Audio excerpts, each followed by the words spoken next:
Welcome, everyone. Welcome to this podcast where we'll be discussing compensation, culture, and competition, and how firms are responding to the intense competition in the lateral market, both in the US and the UK at the moment.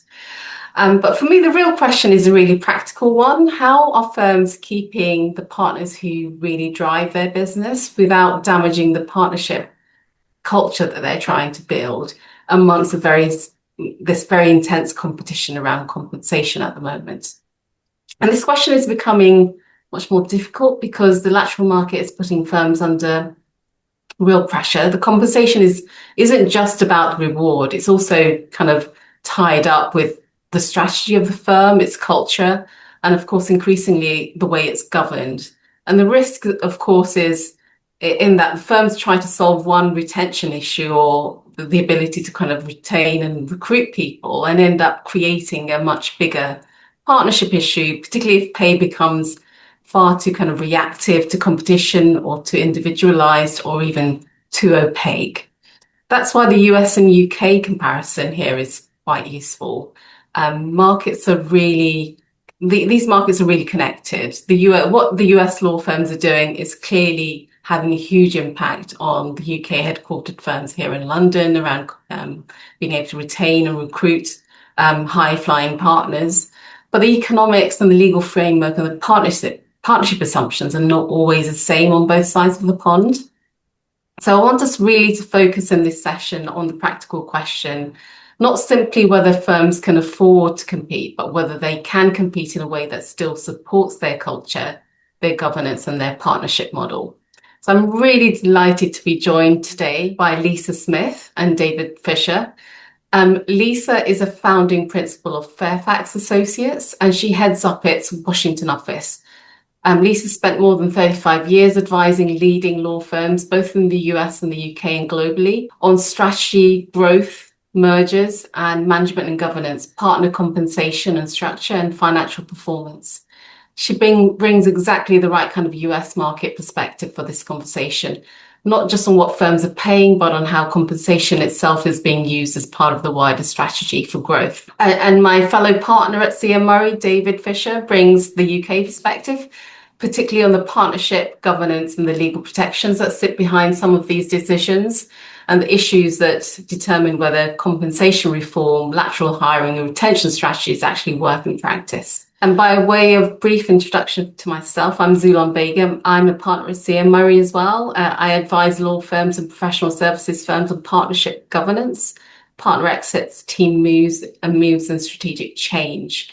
So I see these issues not just as a kind of an abstract issue in the market trends, but as a live kind of boardroom and partnership question that firms are having to grapple with in real time.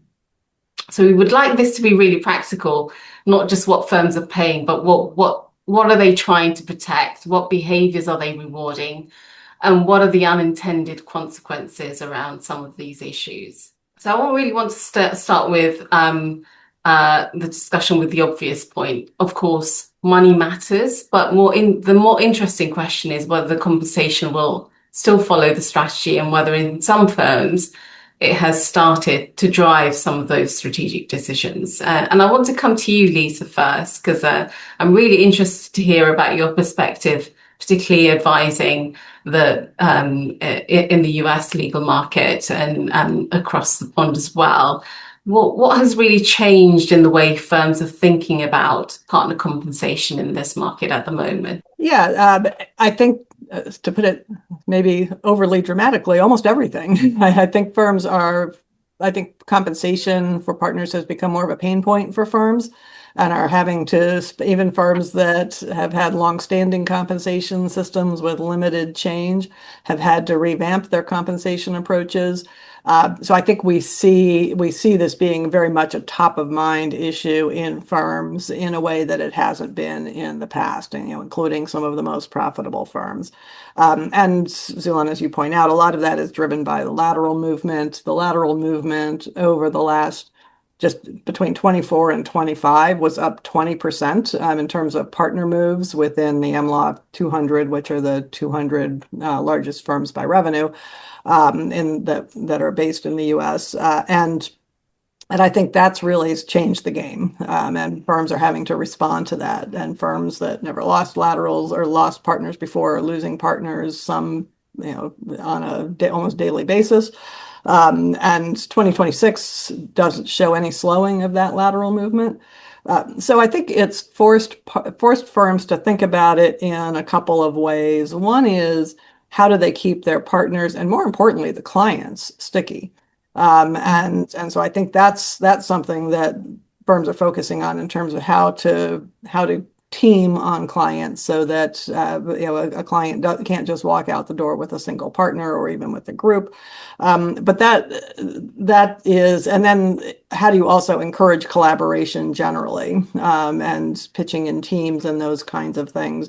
And to some extent, those things are in conflict with what they're having to do on partner comp, which is focused more on the individual performance in order to retain their top talent. So I think that's a key strategic issue that many of the US firms are facing right now. So are we kind of now in the space where compensation traditionally, especially in firms in the UK, who might still be using some kind of lockstep system, that compensation is often kind of a reward for past contribution as well as current and future, but it's now becoming much more a defensive weapon to stop partners walking out of the door? Yeah, I'd say it's much more of a, what have you done for me lately kind of approach. And partners are impatient. Young successful partners are impatient. They want to move up the ladder more quickly. The senior lawyers are typically no longer willing to essentially take less pay in order to push money down the ladder. And so that's creating some tensions within the firms. And because of the lateral market, and there's even a premium in the lateral market, people can pick up and take their business elsewhere and get paid for that. So it's putting pressure to sort of shift that historic slow up, slow down sort of mentality that firms, even without a pure lockstep, firms often had a sort of concept of gradualism, which is, you would pay your dues on the way up, you would be rewarded at the top, and you would have a slow decline. That is under pressure. We don't see very many firms able to do that anymore, and so it's become a more faster up, faster down, and in some cases faster out. Firms are having to manage out partners who aren't sort of performing at a level that matches the income. And that's been pushed by just overall profitability. If you look at of course, the profitability of firms, the AmLaw 50 firms have over the last 6 years, the profitability overall has increased about 70%. So the numbers are eye-popping. And so even somebody who is performing at the same level that they did, 4 or 5 years ago, could be grossly underpaid or grossly overpaid because the value of their point level or their unit level has gone up so much. And if their performance hasn't gone up much, they'll be overpaid relative to the peers who have bumped up their performance. Yeah, some of the numbers being bandied around in the US firms are eye-popping, I have to say. Yes. Um, And you have to be careful with those. Some of the, yes, I'm sure there are some $40 million partners. That's the number that seems to be the current eye-popping number, but it's not the majority. It's interesting the point you make about the lockstep, and obviously the premise of the lockstep, whether it's there are very few pure lockstep firms here in the UK left, but a lot of firms still use some kind of modified lockstep system. But the principle behind it is that there's jam tomorrow. If you work hard, you will you'll reap the rewards in a few years' time. But it's now the principle seems everybody wants to have jam today. Yes. David, now that firms are having to move, think about compensation much more aggressively and give people more jam today, where do you think that's kind of creating tensions in partnerships around that at the moment? Yeah, so certainly pick up on what Lisa was saying. I think a lot of instances of firms looking to push partners out just in order to maintain profitability levels. I think that's happening, seeing that more and more, and I think that certainly brings about a good deal of potential conflict, and there's a lot of unfairness seen in this as well. Maybe whereas at one time, as you're saying, someone may have performed well over a good level over a series of years. It may be that there's now, let's say, just a dip in a particular year, possibly due to circumstances that they can't really control. But I think there's a lot more pressure now on firms to be pushing partners out in those sorts of circumstances. And many firms have very broad powers to remove partners for whatever reason they really see fit, if it's in the interests of the firm, and if the structure of the firm and if its members' agreement has been put together in the right way. It can be just very simple for the senior leadership in a firm to make the decision really to push partners out. And there's often very little that partners can do to resist that. But I think seeing certainly a good bit more of that these days, and also just involvement in disputes over the way that compensation is determined, where it's not just sort of set purely by points, but where there's a degree of discretion in the way that remuneration is determined. People looking to challenge the way that that's done, a seeming sort of sense of unfairness, not necessarily in what they're being paid individually, but it's the classic case of sensing that someone else is actually being paid more than they are. Certainly our partners are getting quite upset about that and trying to look for ways to challenge the process. But that's often very difficult because, as we know, in lots of firms, the process for determining compensation is very clouded. So right for disputes in lots of these sorts of situations. I don't see it changing anytime soon, really. Yeah, I mean, from my perspective, when I, advising on compensation reviews and deeds, I mean, one of the key conversations with the client will be around how they beef up their performance management process in their partnership deed or partner performance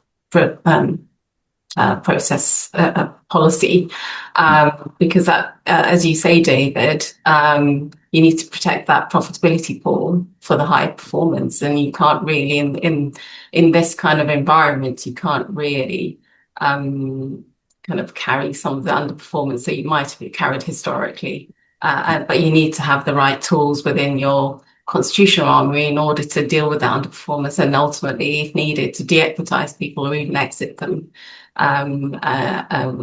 So you need to have the kind of constitutional levers to do that. That's right, and I think as well, just with that, I think it's probably no different from the way it is with employees in many businesses. If performance isn't managed at the right time, if people aren't given the right messages about the fact that they are underperforming and that there's some improvement needed, it can come as a bit of a shock the way down the line when suddenly someone who thought they were doing perfectly fine and hadn't been challenged on anything is suddenly being told it's just not good enough anymore and you're on your way out. So certainly these things need to be tackled sooner. And that's something that law firm partnerships tend to be less good at with the partners. They're very good at those performance messages and advancement messages with associates, but when you get to the partner level, there's less frequent feedback, if any.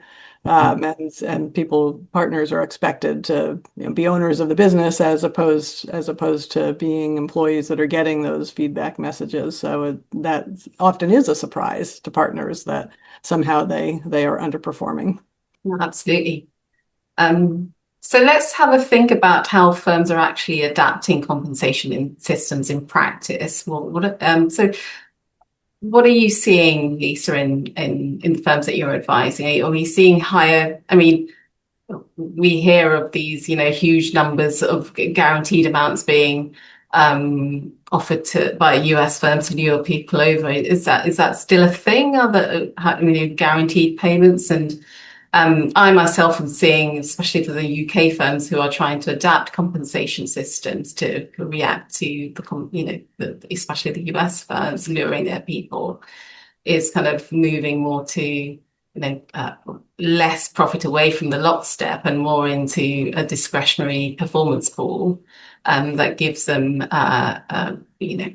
management more ability to pay people, especially the high flyers who might be at flight risk. And that kind of thing. So what is it you're seeing in the US firms at the moment around changes Yeah, changes in I the think in compensation? terms of the actual comp structures, I do think there's a couple of key things. One is stretching assuming it's a point-based system, and something like 70 to 80% of at least the AmLaw 100 firms do use a point or unit or level system where those points and units vary depending on firm profitability. They're stretching those. So there's now it's more common to have some super points at the top of the band for the superstar performers, or to just increase the range overall so that the ratio from top to bottom is stretching.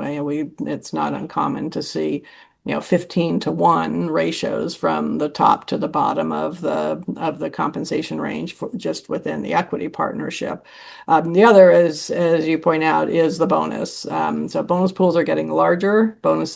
Individual bonuses are getting larger. And so bonus pools historically, some firms haven't had them at all. And those who have, it was maybe 5 to 8% of distributable income would be put into a bonus pool. Now we're seeing those go more in the 8 to 12% range, sometimes even 15 or 20% bonus pools. So much more is on a discretionary basis, and just the discretionary pool tends to reward the most recent year. So it's more of a retroactive look at the past year as opposed to the points and units, which are prospective. So those are looking ahead. Those are being set at the beginning of the year for the coming year. The bonus it really focuses on the just past year performance. So it becomes much more and is more individually focused. So it does sort of drive that individual focus as opposed to team focus or firm focus in compensation. I think the other thing, and David, you touched on sort of some of the tensions that come up, not when, people can be satisfied with their own compensation until they see what the person next door is making. And so we've seen a shift in transparency. So more firms are restricting access to the actual compensation schedule.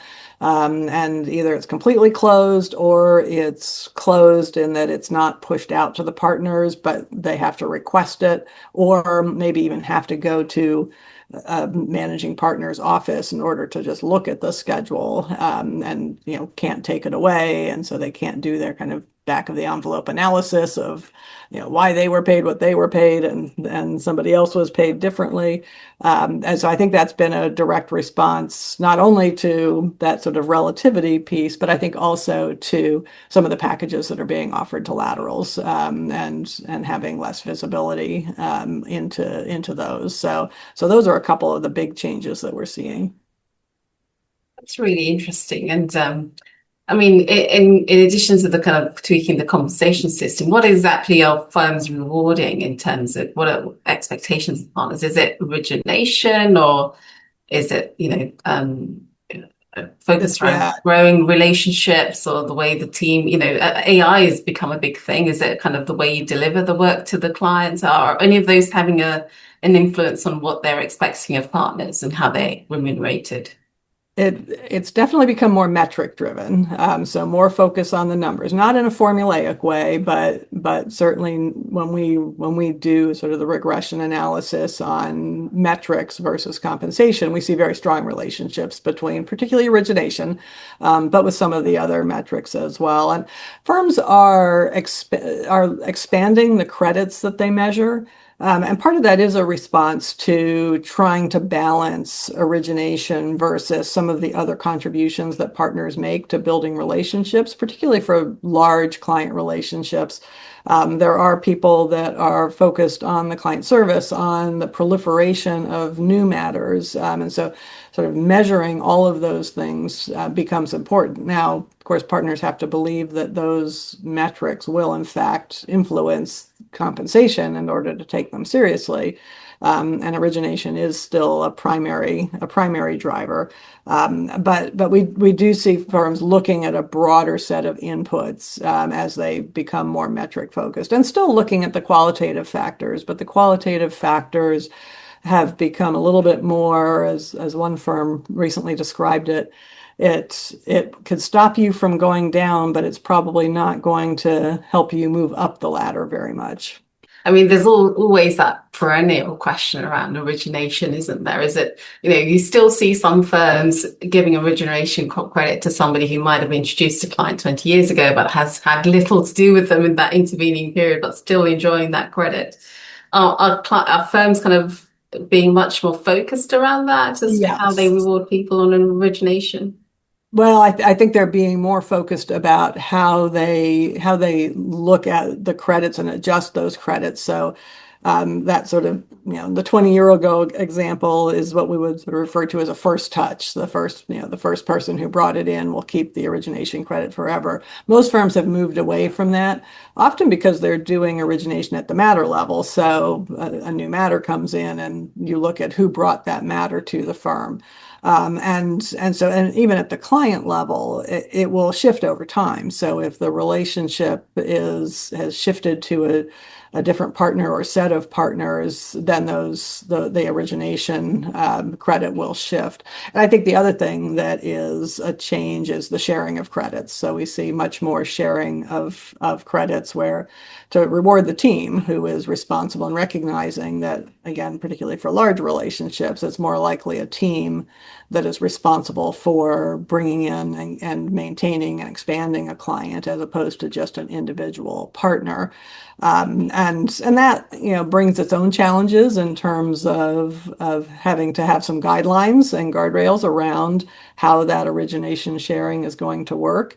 And so we do see firms really focusing on even having examples of here's scenarios where this is how the credit would be shared in this scenario to give partners some guidance on how that should work. But also they're having to provide some oversight to make sure that it's consistent across the firm. So when they are looking at the metrics, they've got confidence that if there is origination sharing or credit sharing more generally, that it's being done consistently. And particularly for large firms, I mean, it's one thing in a mid-sized firm to be able to get behind the numbers, and firms always say they get behind the numbers. But when you're talking about a couple thousand lawyer global firm, it's a little harder to get behind the numbers, and so the numbers need to be as close to accurate as possible. Yeah, that's really interesting. And you would think that things like AI would help with kind of data gathering. So they would hope that there'd be much more information available to management these days, given all the systems and the tools that we have. David, I want to come back to you. And obviously the things we're seeing on both sides of the pond seems to be much more of a move to individualized compensation, and focus on rewarding, the star rainmakers, etc. Where do you see that becoming destabilizing for partnerships and causing kind of disputes or causing people to leave? And how can firms, do you think, address those issues? Yeah, I think there's perhaps a tendency for there to be perhaps a good degree of animosity in cases where there's a sort of sense of maybe sort of greater competition over the work or who gets the credit for the work or those sorts of things where there's maybe a little bit more friction, or well, that's probably putting it mildly actually in terms of friction, but where there's perhaps less unity amongst teams or departments, where there seemed to be a sort of greater degree of competition because of the way that remuneration is determined. I mean, I think that's always been the case, that there'll be partners who are dissatisfied, even in a sort of traditional pay system where there's a sort of feeling if there are people doing the work and they're not the ones who are receiving the pay for it. But I do sense that there's a chance of sort of greater sort of falling out amongst sort of teams or partners where there's this sort of different approach to remuneration this way. Often as well, it's just sort of a question about people really knowing and understanding how remuneration is determined. I think there's just a feeling of everything just sort of being so vague and lacking in transparency, and that can lead to its own issues, particularly where we're looking at maybe allegations that there might be some in the way of some sort of discrimination here between partners. I'm talking here about potential unlawful discrimination. Most usually that's sort of sex discrimination. Partners sort of claiming that they are being undervalued, underpaid, usually because they're female rather than male. So that's something else that is I think a sort of tendency. Personally, not seeing too many actual claims pursued on that basis, but it certainly gives rise to a good degree of animosity and a suggestion that there is something of that nature behind the way in which pay is determined. So I think there are certainly problems there for firms to be aware of and things that need to be addressed. I think it is still a factor in many people sort of deciding to move on and look elsewhere. I think the key things for firms and management teams to think about is if they do have a great deal of discretion, that they are exercising that discretion reasonably, and they, have proper reasons to back up why they're rewarding somebody more and somebody else less. And even if there is opacity about who's being paid what, that if push came to shove and they had to disclose remuneration decisions to the partners, that they're able to justify those decisions, and they shouldn't assume just because they have the benefit of opacity that nobody will ever see that decision-making process at all. So I think they need to have their ducks in a row if there was ever a kind of a dispute over anything like that. Yeah, and that's a very fair point to make. Yeah. And that goes almost as much to people moving up as moving down, because if they're treating people moving down differently, that could also raise some issues if they're favoring somebody because they're a friend or a buddy or something like that. And so somebody is sort of staying where they are for much longer than they should have. That could also be seen as unfair. Yeah, a really good point. Thank you, Lisa.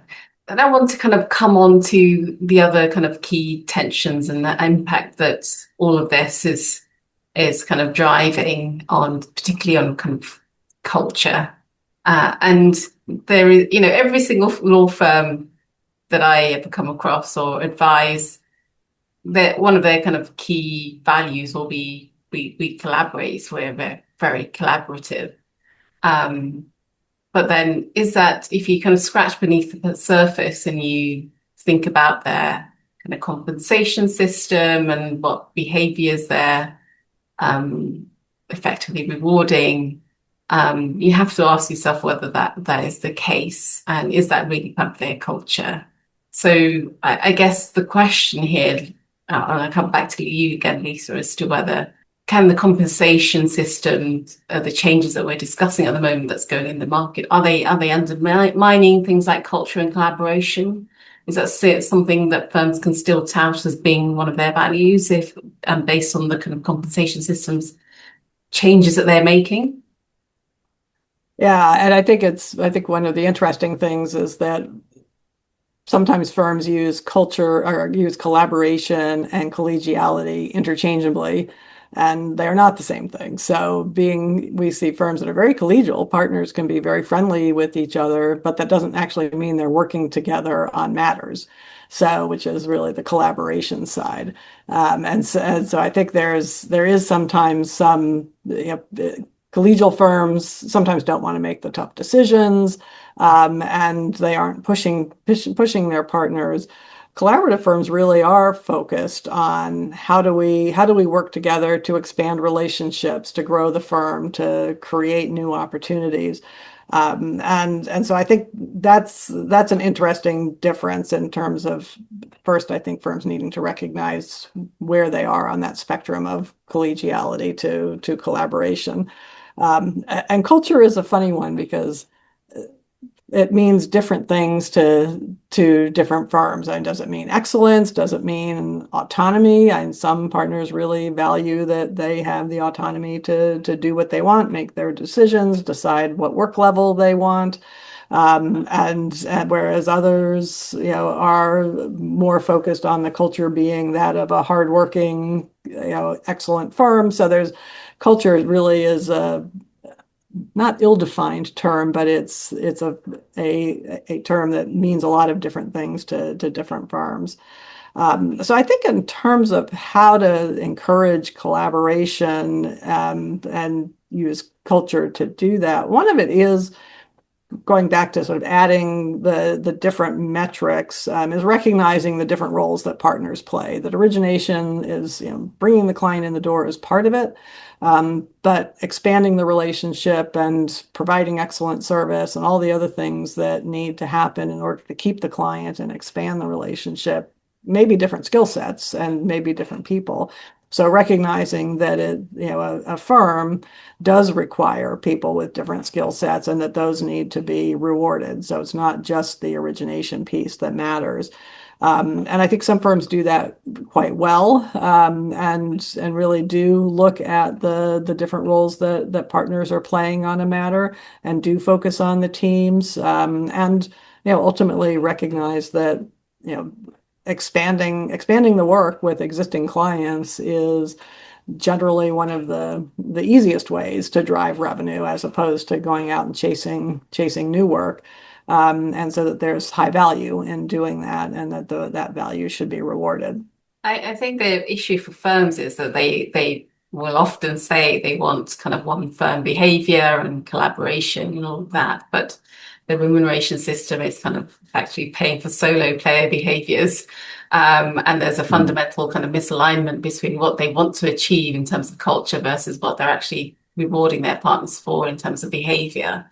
And from the individual's perspective, I mean, I think money will get you so far and it may attract you, but whether it will keep you in the long term, I think culture does play into that, because money doesn't necessarily fix where partners don't feel heard or they don't feel like they're being fairly treated, etc. So I think there is a strong element of culture as to whether people want to stay or move to a particular firm. But I think the combination of both financial and culture issues play into that, I think. So we talked about culture as being kind of both a push and pull factor in this for individual partners as to whether they stay or join firms. But I want to kind of delve into what other kind of push-pull factors are beyond money. What are the other kind of important things you think individuals are thinking about, Lisa, when they're deciding whether or not to move to a particular firm? Yeah, I think there's quite a list, actually. Some of it is just if the need for depth in sort of the supporting practices. So if I'm a corporate partner and I need people in employee benefits and executive compensation or antitrust competition, or does my firm have enough depth in those specialties that allows me to compete for high-end work and deliver the high-end work? Some of it is just a recognition that if the work that I want to do is concentrated in a few firms and I'm not one of them and I'm tired of losing every pitch, I might decide to go to one of the market leaders where I can continue to do that work and not be sort of fighting it all the time. On the flip side, I think we do see rate pressures and partners in firms that are really pushing the billing rates up. Some partners are recognizing, again, the work they like to do and the clients they're working with may not support those rates. And so they'll move to a firm where the rate structure is more compatible. I think there's also a sort of second-class citizen dynamic in some practices where if it's a non-priority practice, say it's and we see this in some firms now that are emphasizing corporate and litigation may be pushed down in the priority. Firms the partners will say, well, I'm going to go to where my practice is the important one. And so we see some shifting as a result of that. And that also relates to sort of the conflict priority. So either partners are hitting conflicts on a regular basis, or when there's business conflicts, they're usually on the losing end of the business conflict as opposed to their practice being a priority in sort of in the conflict process. So I think those are some of the sort of more business side of the equation that comes into lateral moves, as much as I think pay and culture.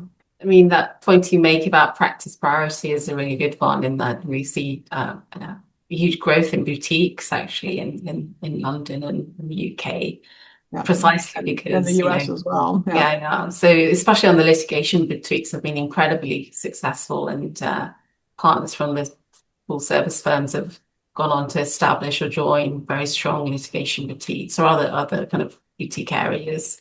And that has driven a lot of growth in the market for those types of practices. The other kind of stark statistics you often see, I can't remember the exact numbers, but the number of lateral partners who actually leave within 5 years of joining a firm is pretty high.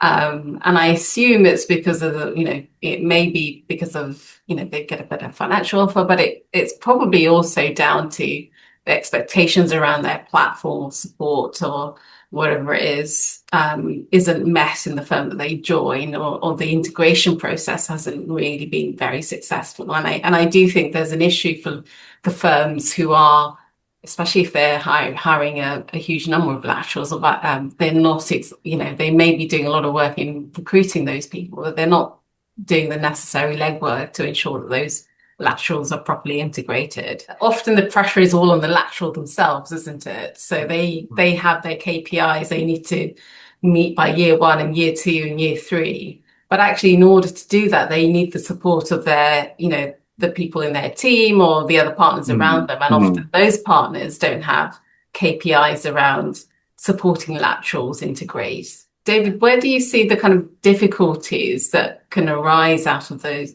kind of effectively failed lateral hires? I think clearly it's destabilizing where there's a regular turnover. People with lateral might arrive with a team of associates. It may be that they don't really sort of fit into the wider team all that well, because they sort of come in as a group and there's a sort of focus on getting established. And then if the lateral partner, if things don't work out, invariably they'll be looking to take their team with them again. We see that happening sort of quite a lot. There'll be a sort of core group of associates who want to move on with them. And I think that is quite destabilizing for the team of people who may have been there for quite some time, to see this sort of group come in, maybe sort of stir things up, be the sort of the shining stars in a way, and then just to sort of move on again. It'd be quite sort of dissatisfying for the ones who've been there some time and are sort of working away and trying to build things, building something at the firm. When that happens a couple of times, then the partners in the firms say, well, why should I introduce my client to somebody who I think isn't going to be around for long? Because it opens it up potentially to somebody, the new lateral taking that client in their next departure, or the clients themselves say, what's going on with the turnover in your firm? So I think that sometimes some, I don't know, PTSD that comes from having seen enough laterals come and go.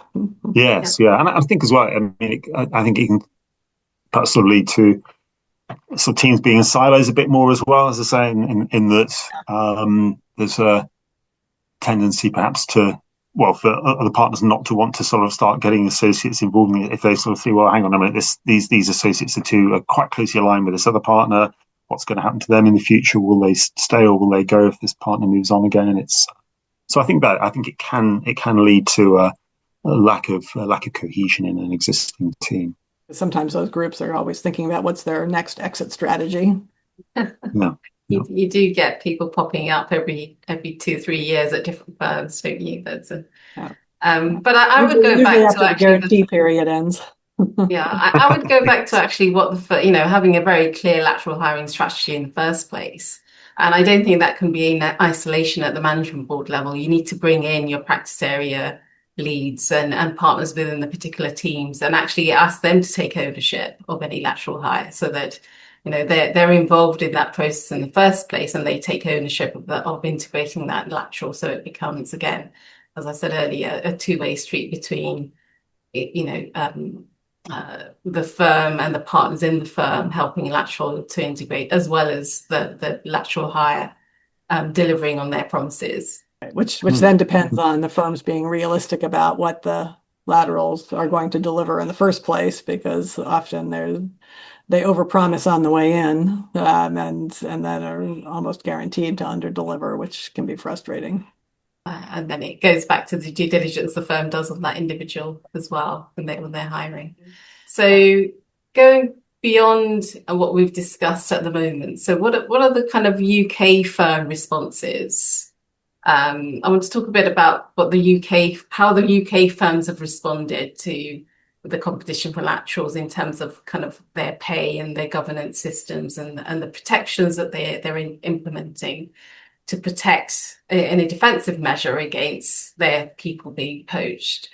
So in my practice, I'm seeing a lot of the UK firms kind of taking a kind of both a carrot and stick approach to kind of protecting against laterals leaving their firm. So the carrot is ensuring that they have a clear career progression for their, both for the senior associates, their fixed share partner tier and their equity. So having a clear a path for people to progress within the partnership and improve their remuneration as a result is really good, and having smarter compensation and some flexibility built in so that you are able to reward the high flyers without creating the kind of some of the tensions that we've discussed about. And we've talked about the kind of platform and support. I think there needs to be a really strong investment in those areas to make sure that partners feel like they've got the right platform and they're not looking elsewhere to move. And the stick is really around reviewing your partnership agreement and making sure that you have the right tools in there to protect against partners who may be thinking about leaving or have left. And that means things like ensuring that you have sufficiently long notice periods in there to ensure that, it gives you enough time to embed the team and the clients if a partner does give notice. And ensuring that your restrictive covenants, if you have them, are enforceable and of the right length of time so that they are enforceable. Ensuring that you have garden leave provisions in so that if a key partner does serve notice, you can put them in the garden for a while you kind of ensure that you are kind of speaking to the clients and the people and ensuring that you're able to transition those clients and the team to the other partners in the firm. And increasingly, I'm seeing, especially at the larger firm spectrum, that firms are looking at putting into their partnership agreements good bad leaver provisions so that there are consequences for partners who decide to leave to go to a competitor and take clients or people with them, that they could end up losing significant amounts in terms of their current account balances, unpaid profit distributions, effectively, and even their capital as a result of kind of breaching their covenants to the firm. But I think the real challenge is not kind of drafting these protections into your partnership agreements. It's actually persuading partners that those protections are legitimate and proportionate in order to kind of protect the long-term interests of the firm. And actually some of the difficult conversations among partnerships when management teams kind of propose these provisions can be actually getting them approved by the partners. And we've seen some kind of cases where actually partners have decided it's not something they want to do. I would say that having a good, clear garden leave provision is very useful, and exercising it, because having the partners who are looking to move or who are being exited out of the way, not dealing with clients, not talking to their colleagues and potentially persuading them to make a move, is a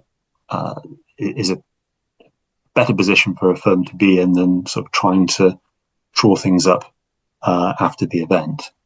And looks I think to your point about where these things are being introduced, partners saying, well, do we really want restrictions in our agreement? Would I want to be restricted when I leave, and so on?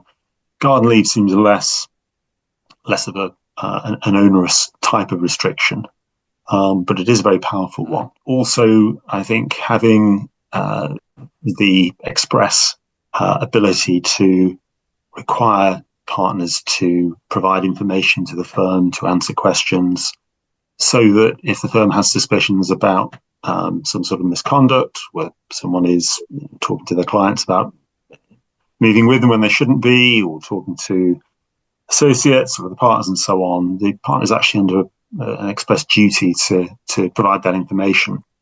And that can put them in a very difficult position. And that's one of the hardest things to deal with when you're a partner who's perhaps leaving, looking to move, and has been doing something that you shouldn't have been.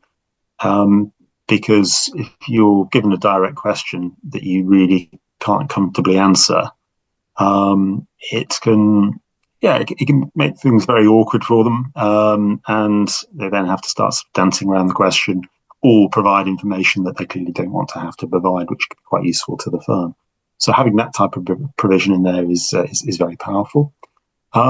Also see quite a lot these days the ability for a firm to withhold sums from the partner where they have some sort of reasonable belief or suspicion that there's been a breach of some obligation by the partner. Typically what that then means is that they turn to a provision in the agreement that says, well, we don't have to pay you all your capital back, or we can withhold distributions, whatever it might be, and we can rely on this provision, and you're not complying with our requests to provide information and so on, and we regard that as being evidence to us of some sort of breach. What that does, it leaves the partner having to go after the firm to recover the money, which is a good position for the firm to be in. It doesn't really have to do anything other than just hang on to the partner's money. Restricted covenants can still be very effective. Typically these days in LP agreements and partnership agreements, we don't see pure non-competition restrictions, so something that would prevent a partner joining a competing firm. It is still usual to see restrictions around soliciting or dealing with clients, or soliciting other partners or employees the partner has worked with. The difficulty with those is that often pressure can be brought by clients on the firm to say, well, look, we want to move with this partner, you should release him from the covenant and so on. But it can still cause a good degree of uncertainty and put the firm in a good position to negotiate with the partner or the firm that they're joining to get some sort of commercial deal when the partner leaves and tries to take clients with them. And the point as well, I think, about the sort of good leaver, bad leaver provisions, many firms now will say that if you decide to leave within a certain period of having been paid, say, a particular bonus or some other sort of distribution, then you have to repay that. That can be quite a good deterrent for partners, albeit, of course, if they're joining a firm that's very keen to have them, very often that firm will be happy to pay whatever it is that the partner will lose. So it's I think of limited value in lots of cases with partners, but it still can be effective. Yeah, those are all really great points. Thank you, David. Lisa, the picture is very different in the US, isn't it? And the US kind of bar restrictions on some of these protections that firms are used to having in the UK market are very different, and then which is why we don't see US law firm partnership agreements having notice periods longer than 30 days, for example, and certainly no restrictive covenants, because the principle of the client should be able to choose, and they should be able to choose to go with the partner if they wish to. So what are the protections that the US firms can have? Very little. So there's much less friction in moving from firm to firm in the US. And I mean, a couple of the things that firms are doing, and I think firms are looking at this because it obviously is becoming more of an issue. There are some firms that have notice periods, and I've seen them up to 3 months, but it's not garden leave. So that makes a big difference in terms of, David, as you point out, in garden leave situation, people are not able to work and not interacting with the client, these notice periods mean they just have to stay at the firm for, whether it's 30 days or 3 months, but they're still working with the client. So there's no interruption in their relationship with the client. So that doesn't really have that much of an impact. We do see extending return of capital. So, it might, if a partner leaves to go to a competitor, the return of capital might be over a 5-year period instead of a 1 or a 2-year period. But again, they're generally getting it back. They're just getting it back more slowly. We don't see clawback of compensation, although I think firms are looking at whether they can they do try to push the payment of bonuses out to usually April, so that because most U.S. firms are on a calendar year, and so they push it out for 3 or 4 months, and then by that time people are sort of already invested in the following year. So they try to push out the actual distribution of money as much as possible. But given that it's a cash basis, it's hard to really hold money or defer bonuses till later in the year, because partners are having to pay tax on it earlier. Beyond that, I mean, it used to be that firms would withhold retirement benefits. There used to be firm-funded retirement benefits for partners. But so many firms have gotten rid of those plans that that's no longer a factor. There's a few, but essentially, so you'd forego your rights to the firm-funded retirement benefits if you don't actually retire from the firm. But that only really applies at this point to a handful of firms that still have firm-funded plans. So that really it doesn't apply in most situations. So there's really not that much that U.S. firms can do right now. It's really interesting insights. I have some conversations sometimes with our US clients about, whether they should be thinking of a different approach in London, because their London office will usually be structured through a different entity for regulatory reasons. So it's possible that they could certainly apply a different regime to their UK qualified partners who are not US attorneys and not subject to US bar regulations. But often the kind of sticking point is that most of the US firms want to use a one firm approach, and it does seem fundamentally unfair for if you are kind of holding yourself as being one firm to treat one group of partners because they're in London differently to your US based partners. And that's the kind of dichotomy that firms will grapple with those questions. But it is theoretically possible for the US firm to treat their UK solicitor partners differently to their US partners, the US attorneys. But I don't see that happen very often at all. No, and I wonder, as firms, some of the US branch offices in London get significantly larger, and some of them are at this point, a couple hundred plus lawyers, then that might start to shift because they will be meaningful offices. When it's a 30 or 40 lawyer office, then it probably doesn't make sense to single out the partners in that office with a different partnership agreement.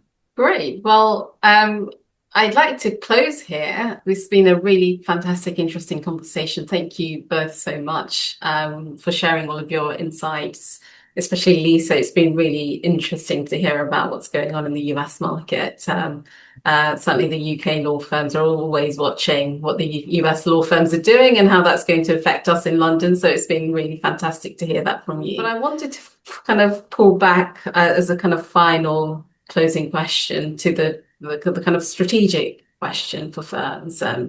So the firms that want to kind of be successful in this quite very difficult competitive market won't simply be the firms that kind of pay the most. From our discussion, it's clear that there's a variety of things that make firms successful and retain people and attract the right high flyers, and at the same time kind of protect the kind of culture and the partnership that they're trying to kind of build or kind of preserve. Lisa, I wanted to kind of ask you the final question around, obviously there's been a kind of a recent wave of merger activity between the UK and the US firms, and I know you've been involved with a few of those, which sounded incredibly interesting.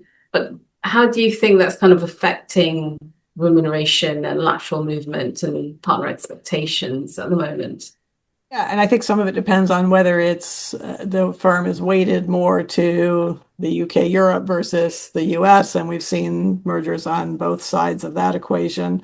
But I think there's a couple of things. I do think that we see firms looking to develop a single compensation structure that works across the globe, and encourages cross jurisdiction collaboration. So that really is the primary focus. I think firms are trying to make sure that they can actually take advantage of the business case of having a global firm, and not just have a sort of internal referral relationship. It needs to be an opportunity to actually work together and handle cross-border matters. And I think there's a recognition that compensation needs to be competitive in the local market. And so whatever that local market is, which may mean that the US, for example, may have a higher proportion of higher paid partners because that's the dynamic of that market versus another. So I think there is a sort of recognition that that's going to be required in order to retain the top talent in each jurisdiction. So I think those are the things that are coming up most frequently in the discussions around remuneration in some of these cross-border mergers. And, we've had a couple, I think, 3 or 4 or 5 that have just been effective in the last year or so. And I think those are all still works in progress in terms of how they're handling compensation. But I do think I think all of them have been financially integrated mergers, as opposed to a Varian structure. And so that does bring with it some additional complications and opportunity to really create a cohesive comp approach that ensures that they can deliver on that business case. Really interesting. Thank you, Lisa, and very exciting to see what's going to be happening going forward in kind of cross-border consolidation. Well, thank you both again. It's been fantastic discussing these issues with you, and I hope our listeners really enjoyed it as much as I did. If you have any questions, please don't hesitate to contact any of us. We'd be happy to have a chat with you. And if you enjoyed this, please check out our website. We have lots of other podcasts on these issues as well, if you'd like to check those out. And that leaves me to thank you, Lisa and David, again, and thank our audience, and hope to see you again soon.